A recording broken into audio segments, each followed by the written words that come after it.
ልዕልቷ ዛሬ እንግዲህ በአዲስ ነገር መጣለች። ትላንትና ጠፍታብን፣ ከትላንት ወዲያ ጠፍታብን፣ ትላንትና ቀርታለች ብለን ትንሽ በጣም ብዙዎቻችን ደብሮን ከፍቶን ነበር እና በመጨረሻም ከደስታ ጋር መታለች ማለት ነው።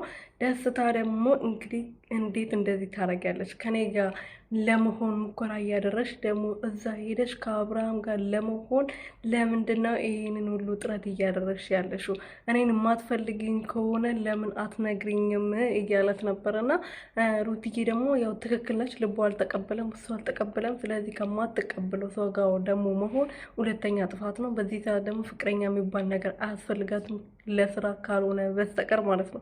ሰላም ሰላም ቤተሰብ እንዴት ናችሁ? ደህና ናችሁ ወይ? እኔ ያለው እግዚአብሔር ይመስገን። ሰላማችሁ ብዝት ይበልልኝ። እንግዲህ ለዚህ ቤት አዲስ የሆናችሁ እባካችሁ ለለምናችሁ ሰብስክራይብ፣ ሼር፣ ላይክ እያደረጋችሁ እባካችሁ ቪዲዮ ላይክ አድርጉልኝ። አረተው ላይክ አድርጉልኝ። ተው ግን ስንቴ ነው የምጮኸው? ላይክ አድርጉ። የምር ቪዲዮ ምንም እየታየልኝ አይደለም።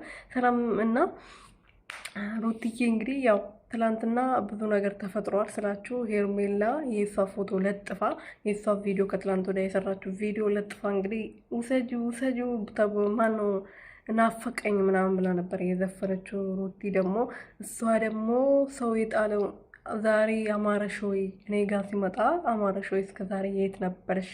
ከእጅሽ እስከሚወጣ ነበር ወይ ስትጠብቂ የነበረው ብላታለች። እና እቺ ኮቶታ ማለት ነው። እና ትናንትና ማታ ደግሞ በጣም የሚያስጠላ በጣም በቃ ለትውልዱ ማይመጥን ጭራሽ ብላ ደግሞ መንገድ ላይ ሽናለኝ አሳየኝ ነው ያለችው ማለት ነው። እና ምን አይነት የብልግና ጥግ እንደሆነ እኔ አላቅም። ፈጣሪ ልቦና ይስጣት። ሌላ ምንም የምንለው ነገር የለም። እኛ ጮን ማንም ሊሰማን አልቻለም። እንደውም እነሱ እኛ እንደዚህ ስንናገር እኛ እንደዚህ ስንጮ ምናምን ሌላ ነገር መስሏቸው ጭራሽ ወደዛ እየሄዱ ነውና በደንብ አይታችሁ ከሆነ ትላንትና ቪዲዮ በጣም ያስጠላል። በጣም ለትውልድ የማይመጥን በጣም በቃ ሴት ልጅ ስታይ ህፃን ልጅ ስታይ ከ18 ዓመት በታች ይህንን ፊልም ስታይ ምን አይነት አእምሮ ውስጥ ምን አይነት ነገር ይኖረዋል?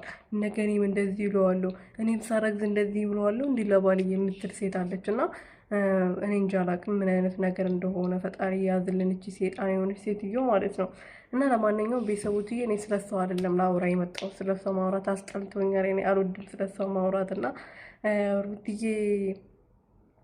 አሁን እያደረገች ባለው ነገር ትክክል ነች ብዬ አስባለሁ። ከአብርሃም ህይወት ብትረቅ ከአብርሃም ጋር ባትመጣ ምክንያት እየፈጠሩ አብሮ ባይመጡ እስቲ ይህን 2 ቀን አልመጡም እና ዛሬ አይመጡም ብዬ ተስፋ አደርጋለሁ። በቃ እነሱ ኤፍሬም ይሄ ደስታ የሚባለው ወይም ከህይወቷ ይውጣ ወይም ደግሞ አብሮ ይስሩ።